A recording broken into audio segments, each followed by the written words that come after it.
Magandang gabi sa inyo, ka-coffee. Nako, si Vice President Sara Duterte, actually, marami na rin itong kritiko, no? Nagkakaroon ito ng mga kritiko. Kung hindi man marami, nagkakaroon, no? Correct mo ako doon sa term na yan, ka-coffee, no? Hinahanap ngayon si Vice President Sara Duterte kasi siya ang caretaker ngayon, no? Dahil nasa Japan po ang ating presidente para sa kanyang official visit, no? Diyan po sa Tokyo, Japan, at itinalaga po siya ni PBBM bilang caretaker, bilang siya naman ay vice presidente, no? Next in line yan. Syempre yung mga kritiko dyan ni VP Sara, hinahanap siya, nasaan daw ang vice presidente? Hindi raw ito nakikita, no? Pero meron naman pong initial statement na alam naman ka-coffee, no? Lumabas naman yan sa media na sa Davao muna mag-oopisina si Vice President Sara Duterte. Pero siya pa rin naman ang caretaker. Hindi naman ibig sabihin na siya ay nasa Davao, doon siya nag-oopisina, hindi niya nagagawin yung kanyang tungkulin. Yun kasi, syempre, ini-issue siya ka-coffee. Bakit doon siya mag-oopisina? Paano kung may mga malalaking issue na mangyari sa Visayas o sa Mindanao, di ba? Sa Luzon, di ba? So, parang ang gusto nila, dapat nandito sa Metro Manila para mabilis ang pagkilos. Pero actually, hindi naman ganun ka big deal ka-coffee kung nasa Davao siya kasi makakapag-function pa rin naman siya bilang vice presidente. To be fair din naman. Anyway, sige, pag-usapan natin yan. Ito, sa balitang ito ka-coffee ng Manila Bulletin, yan ha, kung nababasa ninyo dyan, si Vice President Sara Duterte ay siya po ang caretaker hanggang hindi pa po nakakabalik ng Pilipinas itong si President Bongbong Marcos mula sa kanyang official visit dyan po sa Tokyo, Japan, at kasalukuyan po siya nag-oopisina dyan po muna sa lungsod ng Davao. Vice President and Education Secretary Sara Duterte will hold office in her hometown of Davao City as government caretaker while President Marcos is in Tokyo this weekend to attend a regional summit. 4 days lang yan ka-coffee ha. 4 na araw lang yan dyan si PBBM sa Japan. Umalis siya ng 15, 15, 16, 17, 18. Babalik na po siya ng Pilipinas. The Office of the Vice President announced that the official will be based in Davao City from December 15 to 18 while the Chief Executive is away on official trip. Kung merong urgent, syempre, mabilis naman yan. May mga air assets naman yan, ka-coffee, na magta-transport sa ating Vice Presidente kung saan man po yung insidente or kung merong mga biglaan, ka-coffee, no? And syempre, hindi naman pababayaan ni PBBM yan. Syempre, marami pa rin naman siyang mga opisyales na naiwan dito sa Pilipinas. The Vice President will discharge her duties and will preside as chairperson of the Executive Committee meetings in Davao City during the official travel abroad of President Marcos from December 15 to 18. Yan po yung pag-aanunsyo dito ng Office of the Vice President. She will hold office in DepEd NIAP, Department of Education's National Educators Academy of the Philippines, dyan po sa Davao, at sa Office of the Vice President Davao Satellite Office. Pahayag po na ito na statement ng OVP. The announcement came amid the OVP's non-response to media queries regarding Duterte's non-attendance during the President's pre-departure event on Friday, December 15 for the Association of Southeast Asian Nations Japan or ASEAN Japan Commemorative Summit dyan po sa Tokyo. Kasi dito nagsimula itong mga discussion na ito itong mga question na ito. Nasaan daw ang Vice Presidente? Kasi nga sa departure ceremony, no, bago po lumipad patungong Japan ang ating presidente, hindi po namataan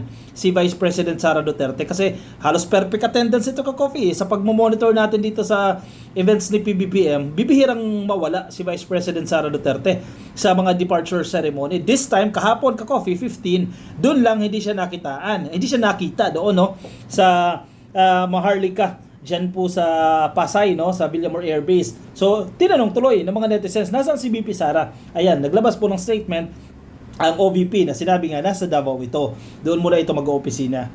This was the first time that the Vice President did not send Marcos off for an official trip, and it fueled speculations of an alleged breakdown in the unity tandem between the countries' top officials. Syempre, yung mga mag-i-issue na gustong maghiwalay itong unit team, isipin nila, may lamat na talaga ang relasyon ni VP Sara at ni PBBM. Kasi bakit hindi ito sumipot, di ba? Actually, pag, di ba, sa communication, di ba, yung spiral of silence, kapag, no, not the spiral of silence, no, pero ang konsepto, kapag nananahimik, maraming speculations, no, kaya kailangan mong sumagot, kailangan mong magsalita, kasi nare-reduce yung mga speculations, nababawasan yung mga speculations, no. Ayan, natugon na naman, nitong statement na ito ng OVP, yung mga speculations na medyo may crack itong relasyon ni VP at ni Presidente. Members of the House backed Romualdez expressing their support for them through official statement of the leaders of the various political party leaders, especially when the speaker was alleged by Duterte supporter and Sunshine Media Network or SMNI Angkor Jeffrey K. Eric Celis to spend 1.8 billion in travel this year. At kung inyong matatandaan din, naglabas po ng statement si Vice President Sara Duterte, no, at kanyang sinusuportahan ang naging pahayag dito ni dating Undersecretary Lorraine Baduy at ni Ka Eric, no, yung naging interview nito, yung paglaban nito diyan sa pagdinig ng House of Representatives patungkol po sa legislative franchise, no, sa investigasyon dito sa fake news allegedly, no, ng SMNI. At naglabas po ng statement dyan si VP Sara at sinusuportahan niya po itong si Lorraine Baduy at si Ka Eric dahil ito daw po ay nanindigan, no, para sa tamang pamamahayag, kung ba freedom of speech ipinaglaban itong dalawa na ito. At yan po yung binitiwan na statement dito ni VP Inday Sara Duterte. Anong say ninyo dyan, ka-coffee? Actually, kung magbabasa ka sa online, no, medyo negatibo kasi yung mga kanilang komento kesyo daw hindi na nagkakasundo itong presidente at ang ating vice presidente, kaya maging doon sa departure hindi dumalo, no. Actually, kung babasahin natin yung mga comment, halimbawa ito may nag-comment dito sa post na ito ng Manila Bulletin. Nasa alanganing kalagayan ngayon ang buong Pilipinas sa kamay ng mismong tauhan ng China sa Davao. Medyo kasi ang kanilang bintang pro-China kasi itong si VP Sara and the entire Dutertes, no, even si PRRD, yan ang kanilang mga bintang dito na pro-China daw ito. Kaya ito rin yung isa sa mga pinaguhugutan isa sa pinanggagalingan ng mga kritiko ni ng mga Duterte, no, dahil sa pagpanig nito sa China. And alam niyo naman recently yung ginagawa ng China sa Pilipinas, no, diyan sa West Philippine Sea. Ang pinaka-recent ka dito yung water cannoning, no, diyan sa mga barko ng Pilipinas ng Bureau of Fisheries and Aquatic Resources o BFAR. Bakit kasi sinama sa HS siya na lang dapat? Ano ibig sabihin ng HS, no? Sara, pasok daw. Gusto maging host ng Itbulaga sa GMA. Grabe yung mga comment ng mga netizens dito, ka-coffee, ha. Mas bagay sa kanya ang Undertaker daw.